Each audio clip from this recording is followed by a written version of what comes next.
আল্লাহর পয়গম্বর বলছেন, আমি যেই কারণে পৃথিবীতে আগমন হয়েছি, আমি যেই জন্য দুনিয়াতে এসেছি, এক আল্লাহ রাব্বুল আলামিনের ওয়াহদানিয়তকে পৃথিবীর জমিনে ছড়ায় দেওয়ার জন্য। মানুষগুলি যেন জাহান্নাম থেকে বেঁচে আল্লাহর জান্নাতে যায়, সেই কারণে আমি এসেছি। মানুষগুলো যেন তাগুতির শক্তি ছেড়ে দিয়ে ইসলামের শক্তিতে বলিয়ান হয়। জোরে কান সুবহানাল্লাহ। মানুষগুলি যেন তাগুতির শক্তি ছেড়ে দিয়ে ইসলামের শক্তিতে বলিয়ান হয়।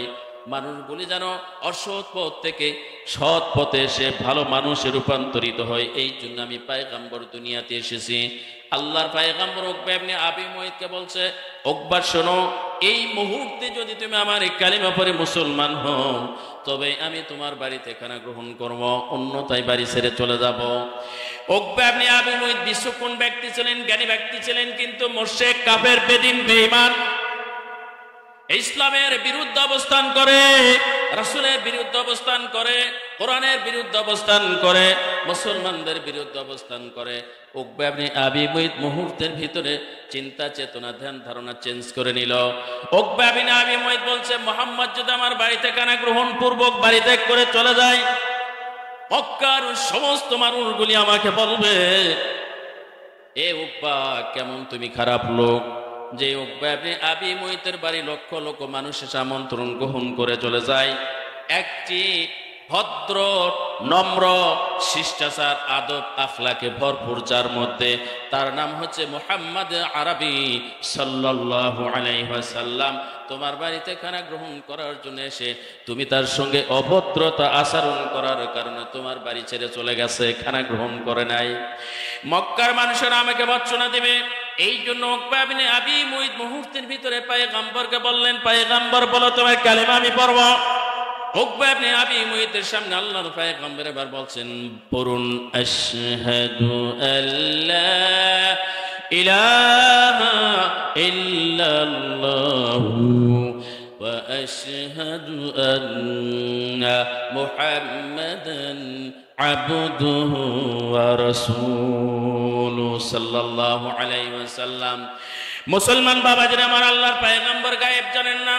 আল্লাহর পয়গম্বর খুশি হয়ে গেছে। উকবা ইবনে আবি মুয়াইত মক্কার ভিতরে দাপটল একজন ব্যক্তি, সম্ভ্রান্ত পরিবারের একজন ব্যক্তি, শিল্পপতি একজন মানুষ, কালেমা পড়ে মুসলমান হয়ে গেছে, আমার চিন্তা নেই। আল্লাহর পয়গম্বর উকবা ইবনে আবি মুয়াইতের বাড়িতে খানা গ্রহণ করলেন। এবার উকবা ইবনে আবি মুয়াইতের বাড়ি থেকে যখন আল্লাহর পয়গম্বর চলে এসেছেন নিজের বাড়িতে, দ্বিতীয় বন্ধু ছিল উবাই ইবনে খালদ। বলছিলাম, এই দুই ব্যক্তিকে কেন্দ্র করে এই দুইটা আয়াত নাযিল করেছে আমার আল্লাহ রাব্বুল আলামিন। দুই নম্বরে তার বন্ধু ছিল উবাই ইবনে খালদ। উবাই ইবনে খালদ এবার জানতে পেরেছে আমার বন্ধু উকবা ইবনে আবি মুয়াইত পয়গম্বরের কালেমা পড়ে মুসলমান হয়ে গেছে। মুসলমান বাবাজিরা আমার, দেখেন, বন্ধুর বন্ধুত্বালি কারণে নিজেকে জাহান্নামে নিয়ে গেছে, তবু বন্ধুর বন্ধুত্বালি ছাড়ে নাই। কথা বলেন ঠিক কিনা? এই মুসলমান ইসলামের পক্ষে, মুসলমানের পক্ষে, কালেমার পক্ষে যদি আওয়াজ না দেয়, আমি আপনি জাহান্নামে চলে যাব। আল্লাহ পয়গম্বরের হাতে হাত মিলে কালেমা পড়ে উকবা ইবনে আবি মুয়াইত জাহান্নামে গেছে মুসলমান। এই জন্য বলছিলাম, ইসলামের পক্ষে, মুসলমানের পক্ষে যদি ডাক আসে, আমরা রাজি আছি না নাই? এই জোরে বলেন, রাজি আছি না নাই? নারায়ে তাকবীর। আল কোরআনের আলো সংসদে জালো, নারায়ে তাকবীর। সম্মানিত সুধী, দেখেন, আল্লাহর পয়গম্বর হাতে হাত মেলে কালেমা পড়েছে। নবী কোথায়, আমরা কোথায়? পয়গম্বরের হাতে হাত মিলে কালেমা পড়ার পরও জাহান্নামে গেছে। এই জন্য শুধু লেবাস আর বেশভূষা হয়ে থাকলে হবে না, অন্তরে আল্লাহ পাক রব্বুল আলামিন অন্তর্যামী। অন্তরে আমার পরিষ্কার রাখতে হবে। তাগুতি শক্তি অন্তর থেকে বের করে দিলে তবেই আমি মুসলমান। কথা বলেন ঠিক কিনা? উকবা ইবনে আবি মুয়াইত মুহূর্তের ভিতরে কালেমা পড়ে মুসলমান হয়ে গেছে। কেন? সামাজিকতা রক্ষার্থে। কি বলেন? সামাজিকতা রক্ষার্থে। যদি পয়গম্বর আমার বাড়ি থেকে চলে যায়, মক্কার সমস্ত মানুষেরা আমাকে ভৎসনা দিবে, আরে কতই না তুই খারাপ।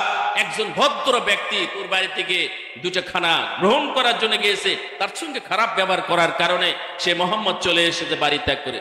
সামাজিকতা রক্ষার্থে মুহাম্মাদের কালেমা পড়ছে, কালেমাটা অন্তরে নাই। দ্বিতীয় বন্ধু উবাই ইবনে খালব সেই দিন উপস্থিত ছিল না অনুষ্ঠানে।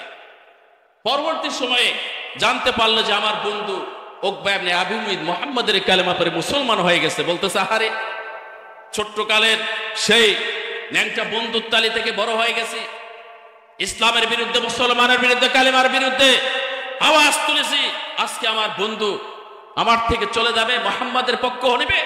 অসম্ভব। আলহামদুলিল্লাহ নাহমাদুহু ওয়া নাস্তাঈনুহু ওয়া নাস্তাগফিরুহু ওয়া নু'মিনু বিহি ওয়া নাতাওয়াক্কালু আলাইহি ওয়া নাউযু বিল্লাহি মিন শুরুরি আনফুসিনা ওয়া মিন সাইয়্যাতি আ'মালিনা। من يهده الله فلا مضل له ومن يضلله فلا هادي له ونشهد أن لا إله إلا الله وحده لا شريك له ونشهد أن سيدنا وسندنا وحبيبنا ومولانا محمدا عبده ورسوله الذي أرسله بالحق بشيرا ونذيرا وداعيا إلى الله بإذنه وسراجا وقمرا منيرا. أما بعد فقد قال الله تعالى في كلامه المجيد والفرقانه الحميد. أعوذ بالله من الشيطان الرجيم. بسم الله الرحمن الرحيم. ويوم يعض الظالم على يديه يقول يا ليتني اتخذت مع الرسول سبيلا يا ويلتى ليتني لم أتخذ فلانا خليلا. عن أبي هريرة رضي الله تعالى عنه قال رسول الله صلى الله عليه وسلم إذا مررتم برياض الجنة فارتعوا. قيل يا رسول الله صلى الله عليه وسلم وما رياض الجنة؟ قال المسجد. قيل وما الرتع يا رسول الله؟ قال سبحان الله وبحمده سبحان الله العظيم.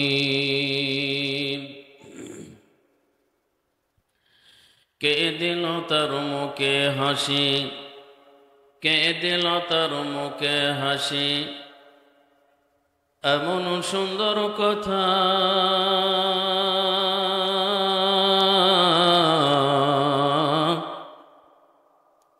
কেমন করে বুঝিতে পারি,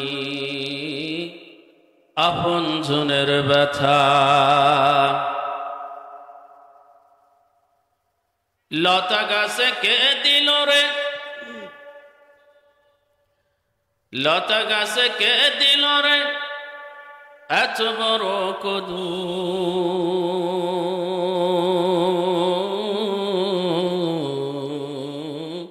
কারা দেশে মৌমাছিরা মৌচাকে দেয় মধু, ঝিনুক মাঝে কে দিল রে, ঝিনুক মাঝে কে দিল রে মুক্তামণিহার।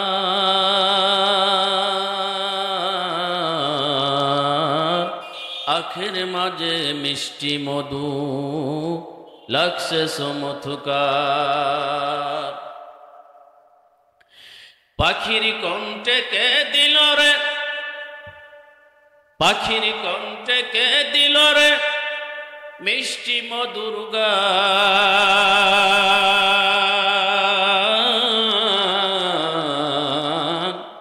হিসাব করে দেখি এসো আমার আল্লাহ তাআলার দান। কালেমা পড়েন লা ইলাহা। জবান খুলে মহাব্বতের এবং ভালোবাসার সওয়াবের নিয়তে সবাই বলে লা ইলাহা।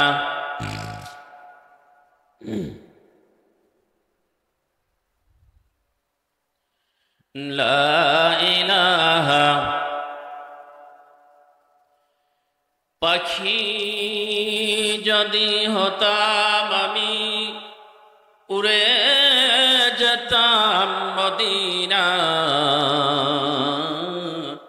কোথায় আছেন প্রাণের নবী দেখতাম একবার প্রাণ খোলা। লা ইলাহা। জবান খুলে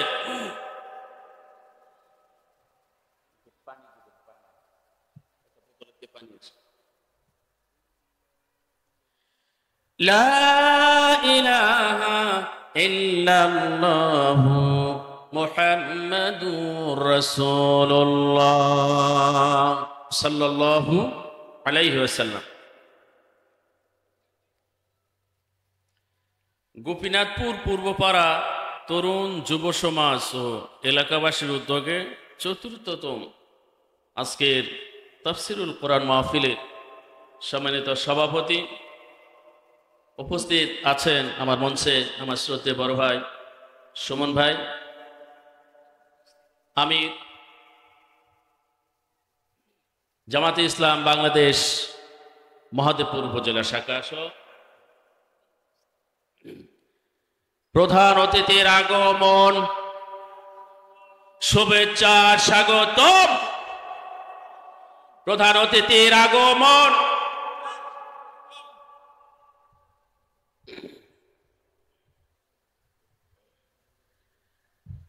সম্মানিত উপস্থিতি,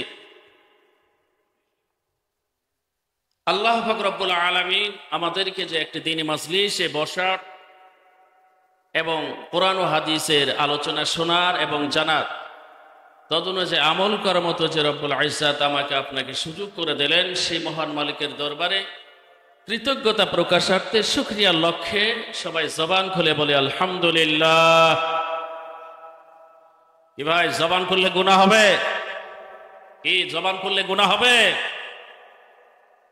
জবান খুলেছিল ছাত্র জনতার গত আগস্ট। কি গণ, জবান খুলতে হবে মুসলমান। জবান খুললে সওয়াব হবে, আল্লাহর জান্নাত অর্জন হবে। এই জন্য জবান খুলতে হবে। এমন একটি মজলিসে বসছি, যেই মজলিস অত্যন্ত দামি মজলিস।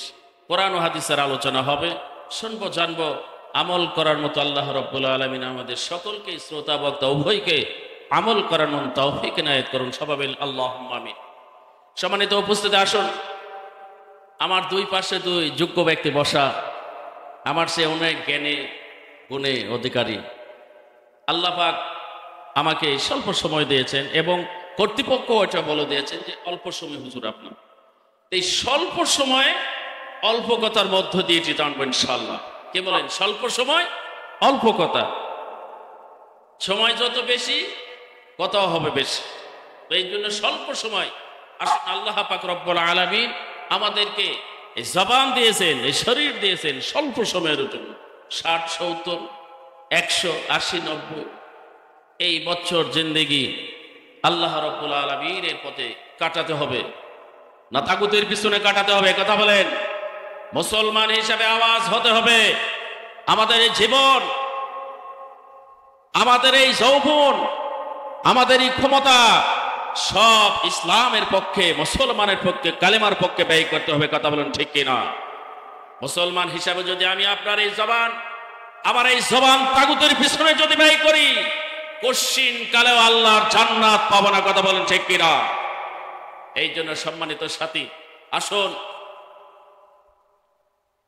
5 আগস্ট ছাত্র জনতার মধ্য দিয়ে যে আমরা নতুন সোনার বাংলা পেয়েছি, এই বাংলার স্বাধীনতার বিপক্ষে কেউ যদি হস্তক্ষেপ করে, স্বাধীনতার বিরুদ্ধে কোন অপশক্তি যদি দাঁড়ায়, আমরা তাদেরকে বাংলার 18 কোটি মানুষ রুখে দেব। কথা বলেন ঠিক কিনা?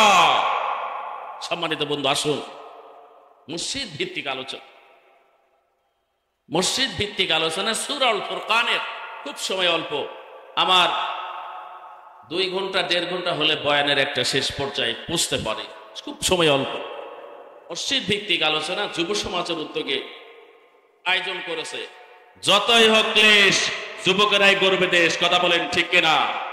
আগামীর বাংলাদেশ যুবকদের বাংলাদেশ, আগামীর বাংলাদেশ ইসলামী আন্দোলন, কোরআনের পক্ষে, মুসলমানের পক্ষে, আল কোরআনের আন্দোলন। এই আন্দোলন সংসদে যাবে, কোরআনের রাজ কায়েম হবে সংসদ থেকে। কথা বলেন ঠিক কিনা? এই যুবক, কোরআনের রাজ আমরা দেখতে চাই না? আজকে মাহফিলে দাঁড়াইলে উঠলে কত বক্তাদেরকে অপমান করা হয়েছে, হয়েছে কবে? হাজারো বক্তাদের অপমান করা হয়েছে। আজকে স্বাধীন সার্বভৌম বাংলাদেশ, স্বাধীন সংসদ ভবন, যে সংসদ ভবনে 300 আসনে একটা এমপি মন্ত্রী যেই দেশে থাকতে পারে না, এই দেশে তারা কত স্বৈরাচারী শাসক কায়েম করে দিল। কথা বলেন ঠিক কিনা?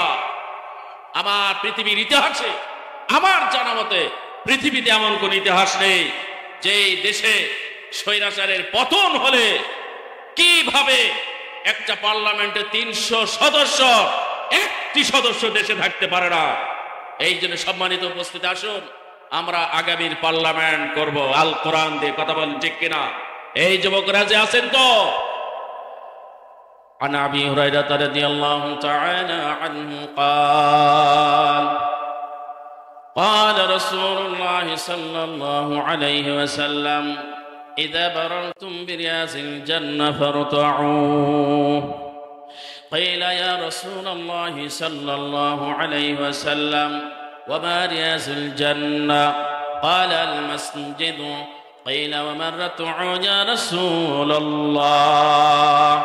قال سبحان الله وبحمده سبحان الله العظيم. আবু হুরায়রা থেকে হাদিসটি বর্ণিত, আল্লাহর পয়গম্বর আলাইহিস সালাতু ওয়াস সালাম বলেন, যখন তোমরা জান্নাতের বাগান অতিক্রম করবা। কিসের বাগান? এই মুসলমান, জবান খুলতে হবে। কিসের বাগান? জান্নাতের বাগান যখন অতিক্রম করবা, ফারতাউ, এই জান্নাতে অবস্থান করিও এবং ফল খেও। সাহাবায়ে কেরাম প্রশ্ন করলেন, ইয়া রাসূলুল্লাহ, পৃথিবীর জীবনে জান্নাত কোথায়? মানুষ যারা দুনিয়াতে আল্লাহ রাব্বুল আলামিন আমাদেরকে আশরাফুল মাখলুকাত হিসেবে দুনিয়াতে প্রেরণ করেছেন, আল্লাহর দাসত্ব, আল্লাহর গোলামি যারা করবে, মৃত্যু পরবর্তী জীবনে আল্লাহর সেই নৈকট্যতম অর্জন করার কারণে আল্লাহ পাক রব্বুল আলামিন তাদেরকে জান্নাতুল ফেরদাউস দান করবেন। কিন্তু এ তো দুনিয়ার জীবনে তো আমরা কোথাও জান্নাত দেখতে পাই না। কিন্তু আপনি বললেন যে যখন তোমরা জান্নাতের বাগান অতিক্রম করবা, তখন তোমরা ওই জান্নাতে কিছুক্ষণ অবস্থান করিও এবং সেখান থেকে কিছু ফল খেও। সাহাবায়ে কেরাম পয়গম্বর আলাইহিস সালাতু ওয়াস সালামকে জিজ্ঞেস করেন, পয়গম্বর, বুঝলাম, জান্নাতের বাগান বুঝতে পারলাম। আল্লাহর পয়গম্বর আলাইহিস সালাতু ওয়াস সালাম বললেন, কিল আল মাসজিদ। মুসলমান বাবাজিরা আমার, হযরত আবু হুরায়রা থেকে হাদিসটি বর্ণিত, আল্লাহর পয়গম্বর আলাইহিস সালাতু ওয়াস সালাম সমবেত সাহাবায়ে কেরামদের সামনে নিয়ে, আল্লাহর পয়গম্বর আলাইহিস সালাতু ওয়াস সালাম সাহাবায়ে কেরামদের সামনে নিয়ে বসা। আল্লাহর পয়গম্বর সাহাবায়ে কেরামদেরকে বললেন, আমার সাহাবায়ে কেরাম, তোমরা খুব খেয়াল দিলের কানে শোনো, যখন তোমরা জান্নাতের বাগান অতিক্রম করবা, তখন তোমরা জান্নাতের ফল খেও। সাহাবায়ে কেরাম জিজ্ঞেস করলেন, পয়গম্বর, বুঝলাম না, জান্নাতের বাগান? ও ইয়া রাসূলুল্লাহ, ইয়া হাবিবাল্লাহ, আপনি তো বলেছেন জান্নাতের বাগান হবে জান্নাতের ভিতরে, সেটা তো মৃত্যু পরবর্তী জীবনে। দুনিয়ার জীবনে কোথাও জান্নাত আমরা দেখতে পাই নাই, জান্নাত হবে না। কেমনে বললেন পয়গম্বর, যখন তোমরা জান্নাতের বাগান অতিক্রম করবা তখন তোমরা জান্নাতের ফল খেও। সাহাবায়ে কেরাম জিজ্ঞেস করলেন, পয়গম্বর বুঝলাম না জান্নাতের বাগান কোথায়? আল্লাহ রাব্বুল আলামিনের পয়গম্বর বললেন, ও আমার সাহাবায়ে কেরাম, আল্লাহর আসমানের নিচে জমিনের উপরে পৃথিবীর যতগুলি জায়গাতে আল্লাহর ঘর মসজিদ আছে, তামাম মসজিদ ঘরগুলো হলো আল্লাহর জান্নাতের বাগান। আল্লাহু আকবার। সাহাবায়ে কেরাম জিজ্ঞেস করলেন, পয়গম্বর বুঝলাম আল্লাহর ঘর জান্নাতের বাগান, এই জান্নাতের ভিতরে তো ফল পাওয়া যায় না, জান্নাতের ভিতরে তো ফল পাওয়া যায় না। বেশি সে বেশি এখানে একজন মুয়াজ্জিন সাহেব, আর একজন ইমাম সাহেব, আর কিছু মুষ্টিময় মুসল্লি।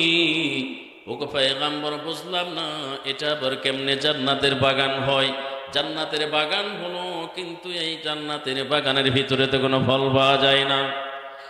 আল্লাহর পয়গম্বর সাহাবায়ে কেরামদেরকে দোয়াটি শিক্ষা দিয়ে দিলেন। আমার সাহাবায়ে কেরাম রাদিয়াল্লাহু তাআলা আলাইহিম আজমাইন, যখন তোমরা মসজিদে বসবা, মসজিদে বসার পর যখন তোমরা এই দোয়াগুলি বেশি বেশি উচ্চারণ করবা, আমার পয়গম্বর বলেন এই দোয়াগুলি উচ্চারণের নামান্তর হলো আল্লাহর জান্নাতের ফল খাওয়া। জোরে কোন সুবহানাল্লাহ।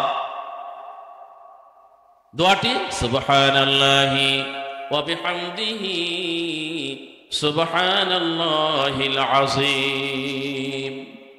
আমরা মসজিদে বসি, অযথা বেহুদা গল্প গুজব না করে এই দোয়াগুলি যদি আমরা উচ্চারণ করি, আল্লাহ পয়গম্বর আলাইহিস সালাতু ওয়াস সালাম বলেছেন এই দোয়া উচ্চারণ করার অর্থ হলো জান্নাতের ফল খাওয়া।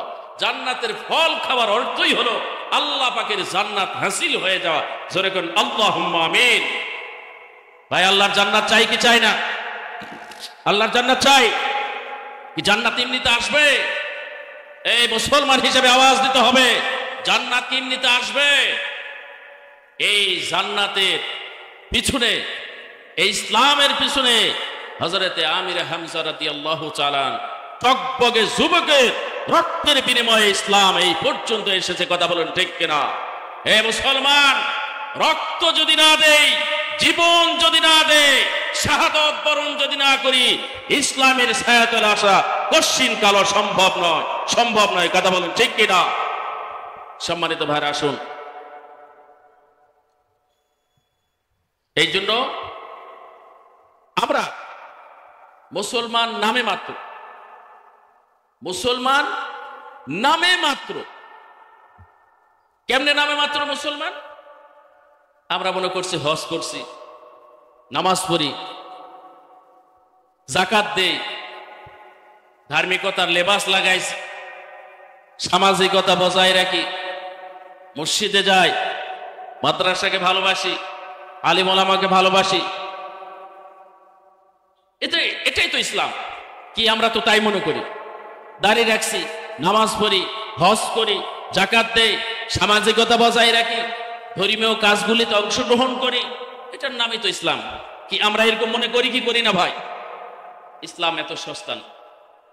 দেখেন সূরা আল ফুরকানের 26 এবং 27 নাম্বার এই দুটি আয়াত তেলাওয়াত করেছি। দুই পাশে দুইজন বিজ্ঞ জন বসা। 26 থেকে 27 এই দুইটি আয়াত বিশেষ এক ঘটনাকে কেন্দ্র করে আল্লাহ পাক রব্বুল আলামিন নাযিল করেছেন। তাগুতি শক্তির বিরুদ্ধে আল্লাহ পাক রব্বুল আলামিন সূরা আল ফুরকানের 26 এবং 27 নম্বর আয়াতে আল্লাহ রব্বুল আলামিন দুই ব্যক্তির বিরুদ্ধে বলেন, কিন্তু এই হুকুমটা ব্যাপক, আজ অব্দি, শুধু তাই নয়, কিয়ামত পর্যন্ত এই হুকুম পৃথিবীর মধ্যে বিরাজমান। এগুলো আমাদের উপর আসবে। খুব সুন্দর করে শুনবেন, দুই ব্যক্তিকে কেন্দ্র করে সূরা আল ফুরকানের দুটি আয়াত নাযিল করেছে। আল্লাহ পাক রব্বুল আলামিন বলেন, ইয়াউমা ইয়া'আদ্দু যালিমু আলা ইয়াদাইহি ইয়াকুলু ইয়া লাইতানি ইত্তাখাযতু মা'আর রাসূলি সাবিলা। সেদিন জালিম হস্তদ্বয় দংশন করবে আর বলবে, ইয়া লাইতা, হায় আমার জীবনের দুর্ভাগ্য, লাইতানি, কতই না ভালো হতো যদি আমি রাসূলের পদাঙ্ক অনুসরণ করতাম, রাসূলকে যদি মানতাম, রাসূলের আদর্শ নিজে মানতাম, ব্যক্তিগত জীবন থেকে নিয়ে রাষ্ট্রীয় জীবন পর্যন্ত যুদ্ধ জিহাদ চিন্তা চেতনার মধ্য দিয়ে ইসলামী হুকুমত কায়েমের যদি নিমত্তি দিয়ে রাজপথে যদি ঝাঁপিয়ে পড়তাম, আজকে আমি এই অভিশপ্ত জাহান্নামে আমাকে থাকা লাগতো না। কথা বলেন ঠিক কিনা? দুই ব্যক্তি জাহান্নামে গিয়ে তারা আফসোস করে করে বলবে যে হায়, যদি রাসূলের পথ রাসূলের মত ধরতাম, মানতাম, শুধু মেনেই ক্ষান্ত নয়, ব্যক্তিগত জীবন থেকে নিয়ে সংসদ ভবন পর্যন্ত যদি আমি চেষ্টা করতাম কোরআনের রাজ কায়েম করব, তাহলে আমাকে জাহান্নামে থাকা লাগতো না। ভাই, দুনিয়াতে এটা শুরু, এই দুনিয়ায় তো আমাদের জীবন শেষ না। মৃত্যু পরবর্তী যে শুরু হবে তার শেষ নাই। এই মৃত্যু পরবর্তী জীবনের জন্য আমরা কি করছি? কথা বলেন ঠিক কিনা? মৃত্যু পরবর্তী জীবনের জন্য আমরা কি করছি? দেখেন, এই সূরা আল ফুরকানের এই দুটি আয়াত আমরা একটু ব্যাখ্যা করলে বুঝবো যে আমরা মুসলমান আদৌ আছি কি। সূরা আল ফুরকানের দুটি আয়াতে আল্লাহ পাক রব্বুল আলামিন কি বলছেন যে আমরা মুসলমান আদৌ আছি কি। আর মুসলমান থাকলে মুসলমানের কি গুণ? দুই ব্যক্তি, এক ব্যক্তির নাম উকবা ইবনে আবী মুঈত। কি নাম?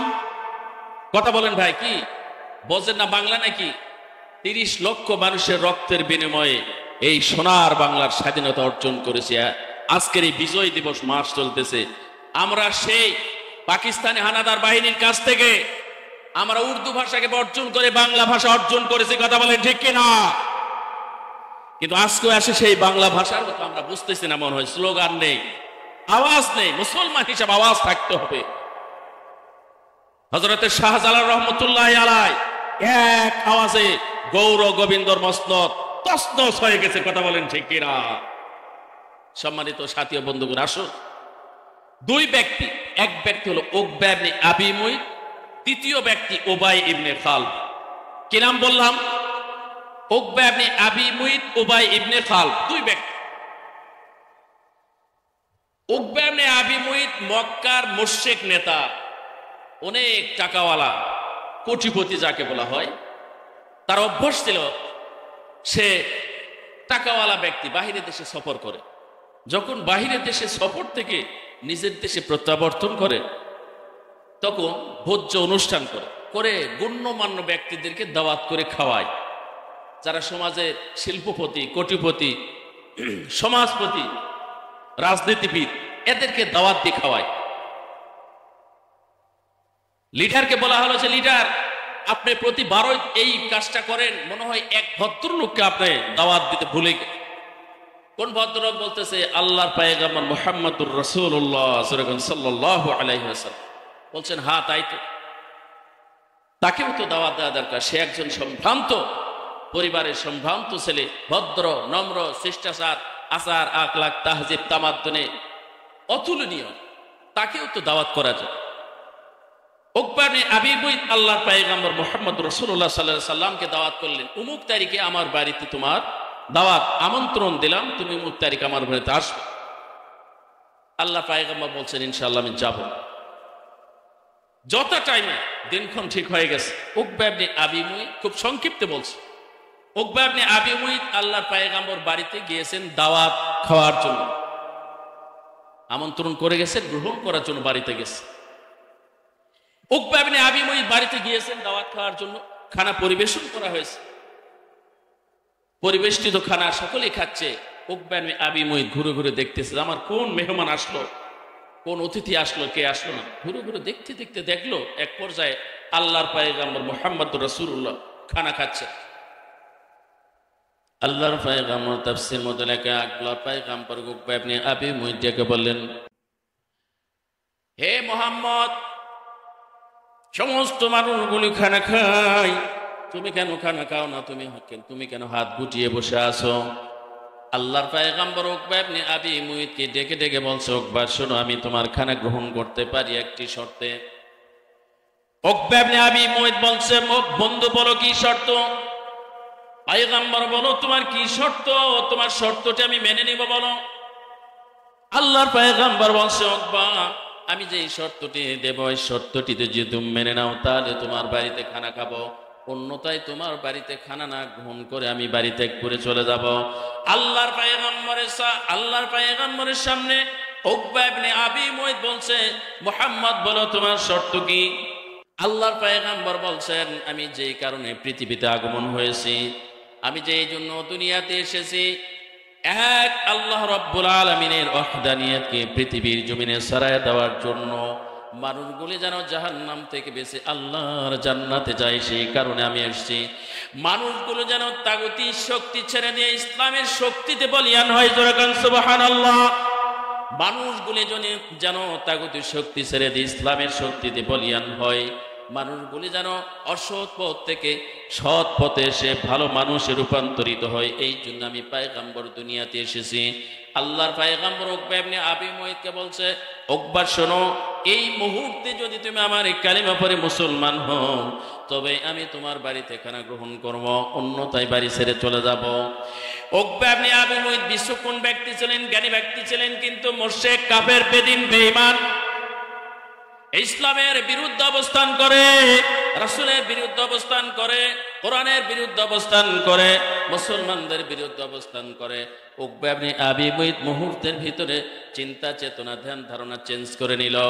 উকবা ইবনে আবি মুইত বলছে, মুহাম্মদ যদি আমার বাড়িতে খানা গ্রহণ পূর্বক বাড়ি ত্যাগ করে চলে যায়, মক্কার সমস্ত মানুষগুলি আমাকে বলবে, এ উকবা কেমন তুমি খারাপ লোক, যে উকবা ইবনে আবি মুইতের বাড়ি লক্ষ লক্ষ মানুষের আমন্ত্রণ গ্রহণ করে চলে যায়, একটি ভদ্র নম্র শিষ্টাচার আদব আখলাকে ভরপুর, যার মধ্যে তার নাম হচ্ছে মুহাম্মদ আরবি সাল্লাল্লাহু আলাইহি ওয়াসাল্লাম, তোমার বাড়িতে খানা গ্রহণ করার জন্য এসে তুমি তার সঙ্গে অভদ্রতা আচরণ করার কারণে তোমার বাড়ি ছেড়ে চলে গেছে, খানা গ্রহণ করে নাই।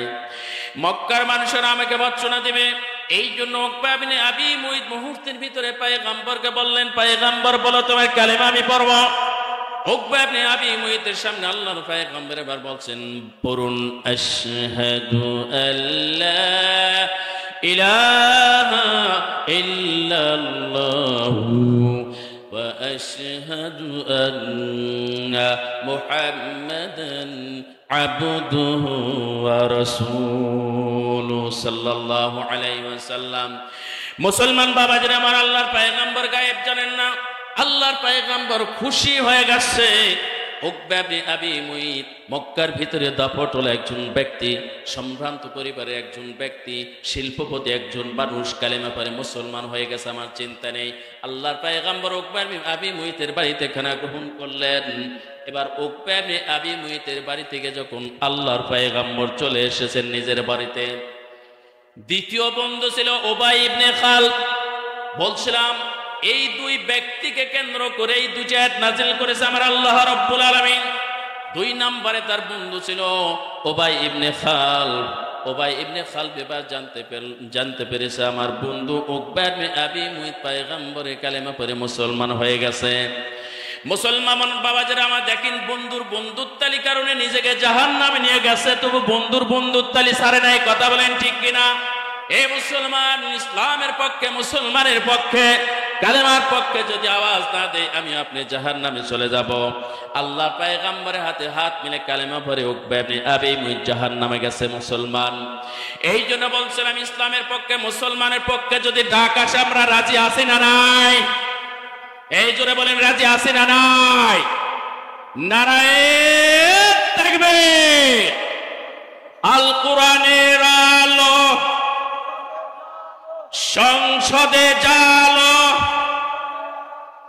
নারায়ে তাকবীর। সম্মানিত সুধী, দেখেন আল্লাহর পয়গম্বর হাতে হাত মেলে কালেমা পড়েছে। নবী কোথায়, আমরা কোথায়? পয়গম্বরের হাতে হাত মিলে কালেমা পড়ার পরও জাহান্নামে গেছে।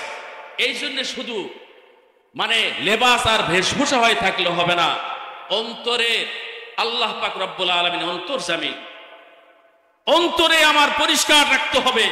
তাগুতি শক্তি অন্তর থেকে বের করে দিলে তবেই আমি মুসলমান। কথা বলেন ঠিক কিনা? উকবা ইবনে আবি মুইত মুহূর্তের ভিতরে কালেমা পড়ে মুসলমান হয়ে গেছে। কেন? সামাজিকতা রক্ষার্থে। কি বলেন?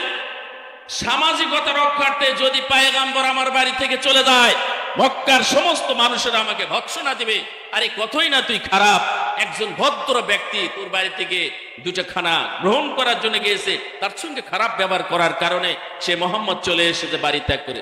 সামাজিকতা রক্ষার্থে মোহাম্মদের কালেমা পড়ছে, কালেমাটা অন্তরে নেয় নাই। দ্বিতীয় বন্ধু উবাই ইবনে খালব সেই দিন উপস্থিত ছিল না অনুষ্ঠানে। পরবর্তী সময়ে জানতে পারলো যে আমার বন্ধু উকবা ইবনে আবি মুইত মুহাম্মাদের কালেমা পড়ে মুসলমান হয়ে গেছে। বলতেছে, আহারে ছোট্টকালের সেই ন্যাংটা বন্ধুর তালি থেকে বড় হয়ে গেছি, ইসলামের বিরুদ্ধে, মুসলমানের বিরুদ্ধে, কালেমার বিরুদ্ধে আওয়াজ তুলেছি, আজকে আমার বন্ধু আমার থেকে চলে যাবে, মুহাম্মাদের পক্ষ নেবে? অসম্ভব। মুহাম্মদ আলাইহিস সালামের পক্ষ নেবে? অসম্ভব। বন্ধুর বাড়িতে চলে গেছে। বন্ধু, শুনলাম তুমি নাকি পয়গম্বরের কালেমা পড়ে মুসলমান হয়ে গেছে। বলছে, আরে শোনো, আমি পয়গম্বরের কালেমাটা একটা পরিস্থিতি শিকার হয়ে পড়ছে। কি পরিস্থিতি? বলতেছে, সমস্ত মানুষেরা আসছে, তুমি তো আসো নাই সেই দিন, তোমাকে তো দাওয়াত করা হয়েছিল। এই মুহূর্তে উকবা ইবনে আবি মুইত আমাকে আল্লাহ পয়গম্বর শর্ত দিয়েছে, যদি তুমি আমার কালেমা পড়ে মুসলমান হও তবেই তোমার বাড়িতে খানা গ্রহণ করব, তাছাড়া চলে যাব। এই মুহূর্তে কি করা যায়? যদি আমি তার কালেমাটা না পড়ি তাহলে তো সে আমার বাড়ি থেকে চলে যাবে, আর মক্কার মানুষেরা আমাদেরকে তো গালিগুলা শুরু করবে। এই জন্য বিপদ মুহূর্তে কালেমাটা শুধু তার মনোবাসনা পূর্ণতা করার জন্য, মনোরঞ্জন করার জন্য কালেমাটা আমি মৌখিক উচ্চারণ করেছি, অন্তরে নেই নাই। কি করছে কালেমা? ভাই কথা বলেন, কালেমা কি করছে? মৌখিক উচ্চারণ করেছে, অন্তরে নেয় না। এই জন্য আমরা যে কালেমা পড়ে বসে আছি, কখনো ইসলাম মুসলমান ধর্মের ভিতরে আমি আপনি নেই। কথা বলেন ঠিক কিনা? শুধু কালেমা পড়লেই মুসলমান হবে এমন নয়। কালেমার হাকিকত তিনটি। এই কালেমা মৌখিক উচ্চারণ, মৌখিক উচ্চারণের সঙ্গে সঙ্গে অন্তরে বিশ্বাস করে নিতে হবে। আল্লাহর পয়গম্বর হাতে হাত ধরে কালেমা পড়ে মুসলমান হয়েছে উকবা ইবনে আবি মুইত। কাফের না মুসলমান? এই কথা বলেন, আওয়াজ দিতে হবে, কাফের না মুসলমান? কাফের। পয়গম্বর হাতে কালেমা পড়ার পরও কাফের। এই জন্য কালেমার তিনটি অর্থ। ইকরার বিল লিসান, মৌখিক জবানিক উচ্চারণ করতে হবে, লা ইলাহা ইল্লাল্লাহু মুহাম্মাদুর রাসূলুল্লাহ। জবানিক উচ্চারণের দিক দিয়ে পৃথিবীর 700 থেকে 800 কোটি মানুষের মধ্যে শরীক। জবানিক উচ্চারণ। একজন খ্রিস্টানকে বলেন মুসলমানের কালেমাটা পড়েন, তো খ্রিস্টান মুসলমানের কালেমা পড়বে। একজন হিন্দুকে গিয়ে বলেন মুসলমানের কালেমাটা পড়েন, তো হিন্দু মুসলমানের কালেমা পড়বে। বৌদ্ধকে গিয়ে বলেন মুসলমানের কালেমাটা পড়েন, তো বৌদ্ধ মুসলমানের কালেমা পড়বে। একজন মুসলমানকেও যদি বলা হয় আমাদের কালেমাটা আমরা পড়ি, তো আমরাও কালেমা পড়ব। পার্থক্য থাকলো গোটা পৃথিবীর 800 কোটি মানুষ এই কালেমা পড়ে, তাহলে তো আল্লাহর উপর ওয়াজিব হয়ে যাবে 800 কোটি মানুষকে আল্লাহ জান্নাত দেবে। কথা বলেন ঠিক কিনা?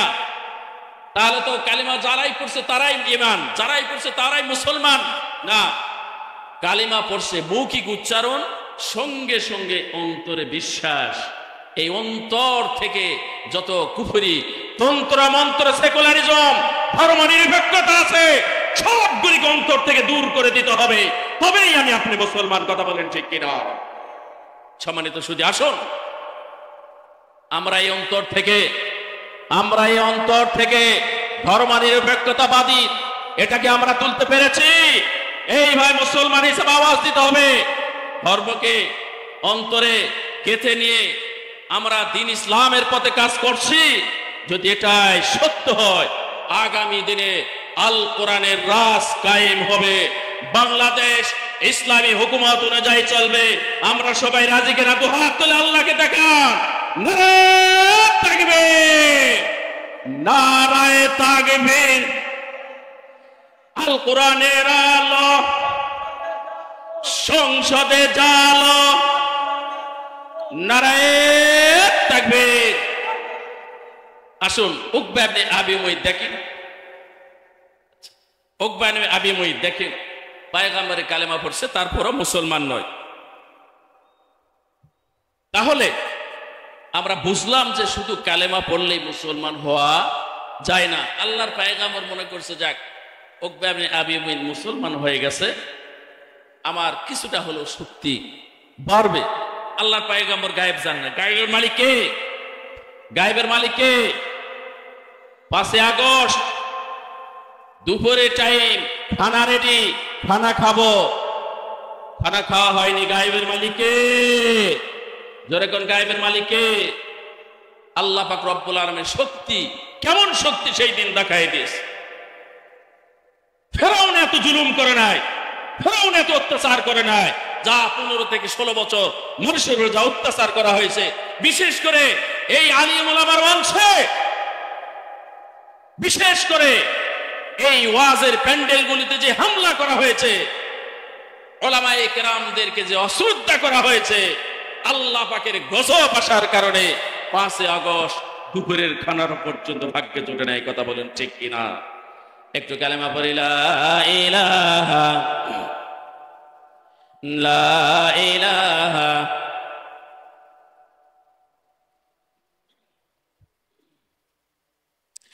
লা ইলাহা ইল্লাল্লাহু মুহাম্মাদুর রাসূলুল্লাহ। গায়েবের মালিক আল্লাহ। 5টা জিনিস আমার আল্লাহ ছাড়া কেউ জানে না। আল্লাহর পয়গম্বর উকবা ইবনে আবি মুয়ত বলছে, মুহাম্মদ তোমার কালেমা পড়ে নিলাম, আশহাদু আল্লা ইলাহা, মুসলমান হয়ে গেছি, আমার বাড়িতে খানা খাও। আল্লাহর পয়গম্বর গায়েব জানে। গায়েবের মালিক কে? ইন্নাল্লাহা ইনদাহু ইলমুস সাআ ওয়া ইউনাজ্জিলুল গায়সা ওয়া ইয়ালামু মা ফিল আরহাম ওয়া মা তাদরি নাফসুম মাযা তাকসিবু গাদা। আল্লাহ রাব্বুল আলামিন 5টা জিনিস আমার আল্লাহর হাতে। আল্লাহর পয়গম্বর পর্যন্ত জানেন না গায়েব। কথা বলেন ঠিক কিনা? আল্লাহর পয়গম্বর গায়েব জানেন না, গায়েবের মালিক হলো আমার আল্লাহ। জোরে কোন ঠিক কিনা? গায়েবের মালিক কে? গায়েবের মালিক আমার আল্লাহ। আল্লাহর পয়গম্বর যদি গায়েব জানতেন, উকবা ইবনে আবি মুয়তের বাড়িতে পয়গম্বর খানা গ্রহণ করতেন না। কথা বলেন ঠিক কিনা? এই জন্য গায়েবের মালিক হলো আমার আল্লাহ। মুসলমান বাবাজিরা আমার, গায়েবের মালিক যদি হয় আমার আল্লাহ, তাহলে আমরা কেন বাবার দরবারে যাই, কাবার দরবারে যাই, পীর সাহেব দরবারে যাই, বিভিন্ন জায়গা থেকে আমরা মান্নত করি কি করি না? মুসলমান মান্নত করার জায়গা পান না, মান্নত করে গিয়ে আমরা মাজারে, কবরে। কথা বলেন ঠিক কিনা? মান্নত করি মাজারে, কবরে। বাবা পেটে কি আছে জানি না, একটা ছেলে সন্তান লাগবে, একটা খাসি আনছি, লও। কথা বলি কি বলি না? সম্পূর্ণরূপে শিরক করা যাবে না। গায়েবের মালিক আমার আল্লাহ। 5টা জিনিস আমরা আল্লাহ ছাড়া কেউ জানে না। ইমাম মালিক রহমতুল্লাহি আলাইহি উনি বয়োবৃদ্ধ সময়ে মদিনাতে গিয়েছে, আর মনে মনে সিদ্ধান্ত নিয়েছে যে আমি মদিনাতেই থাকবো, আমি মদিনা থেকে কোথাও যাব না। যদি আমার মৃত্যু হয়ে যায়, আমি আল্লাহর পয়গম্বরের পাশেই দাফন হব, মাদফুন হব, কিয়ামতের ময়দানে পয়গম্বরের সঙ্গে আমার হাসর নাসর হবে। এই জন্য কোথাও যাই না। অনেকদিন থাকার পর মনে বড় শখ জাগলো যে একবার হজ করি। ইমাম মালিক রহমতুল্লাহি আলাইহি হজ করবে। তো হজ করবে, মদিনা থেকে তো মক্কায় আসতে হবে। মক্কায় আসলে যদি মারা যায়, তাহলে তো আমাকে মক্কায় দাফন হতে হবে, মদিনায় কামলিওয়ালার পাশে আমার দাফন হবে না। ইমাম মালিক রহমতুল্লাহি আলাইহি ইস্তেখারা নামাজ পড়লেন হায়াতের জিন্দেগি যাচাই করার জন্য। মুসলমান বাবাজিরা আমার, ইমাম মালিক রহমতুল্লাহি আলাইহি ইস্তেখারা নামাজ পড়লেন নিজের জীবনের হায়াত পুঁজি জানার জন্য, কতটুকু সময় আছে। মুসলমান বাবাজিরা, আল্লাহর পয়গম্বর স্বপ্নের মাধ্যমে ইমাম মালিক রহমতুল্লাহি আলাইহি স্বপ্নের মধ্যে ঘুমের ঘরে ইমাম মালিক এসে বলে, ইমাম মালিককে 5 আঙ্গুল দেখায় চলে যায়। ইমাম মালিক চিন্তার মধ্যে পড়ে গেল, 5 দিন বাঁচবো না 5 ঘন্টা বাঁচবো, 5 সপ্তাহ বাঁচবো না 5 বছর বাঁচবো না 5 যুগ বাঁচবো। ইমাম মালিক চিন্তার ভিতরে পড়ে গেছে। ইমাম মালিকের একজন ছাত্রকে দিয়ে স্বপ্নের বিশারত ইমাম সুফিয়ান সাউরীর কাছে পাঠাই দিয়েছে, যাও স্বপ্নের মাধ্যমে আল্লাহর পয়গম্বর কাউরে এসে 5টা আঙ্গুল দেখায় চলে গেছে, স্বপ্নের ব্যাখ্যাটা নিয়ে আসো। ছাত্র চলে গেছে স্বপ্নের ব্যাখ্যা নেওয়ার জন্য। ইমাম মালিক রহমতুল্লাহ আলাইহির ছাত্র চলে গেছে স্বপ্নের ব্যাখ্যা নেওয়ার জন্য। ইমাম মালিক রহমতুল্লাহ আলাইহি পাঠাইতেছে স্বপ্নের ব্যাখ্যা নেওয়ার জন্য। ছাত্রে গিয়ে বলে, হুজুর, এক ব্যক্তি স্বপ্নের মাধ্যমে দেখে আল্লাহর পয়গম্বর এসে 5 আঙ্গুল দেখায় চলে গেছে, স্বপ্নের ব্যাখ্যাটা বলেন। হুজুর বলতেছে স্বপ্নের ব্যাখ্যা বলতে পারি, নামটা বলতে হবে। ইমাম মালিক বলছেন নাম বলবা না, নাম বলা নিষেধ। ছাত্র বলছে হুজুর নাম বলা নিষেধ। ইমাম মালিক রহমতুল্লাহ আলাইহি ছাত্র বলছে নাম বলা নিষেধ। হুজুর বলছে নাম যদি না বলো স্বপ্নের ব্যাখ্যাও বলবো না। তো যাই হোক, সময় খুব স্বল্প, আমার সময় শেষ হয়ে গেছে। তো আমরা এটাই বুঝলাম যে অন্তরে কুফরি নিয়ে, নেফাকত নিয়ে, তাগুতি শক্তি নিয়ে আল্লাহর জান্নাত পাওয়া সম্ভব নয়।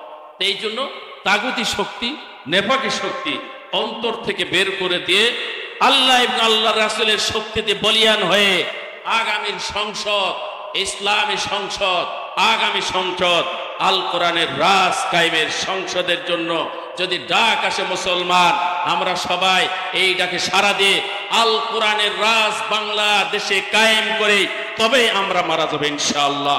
আল্লাহ পাক রব্বুল আলামিন আমাদের সকলকে যা কিছু আলোচনা হলো, শুনলাম, জানলাম, এর প্রথম আমাকে, এরপর আপনাদের সকলকে আমল করার তৌফিক দান করুন। সবাই বলেন আল্লাহুম্মা আমিন। আসসালামু আলাইকুম ওয়া রাহমাতুল্লাহি ওয়া বারাকাতুহু।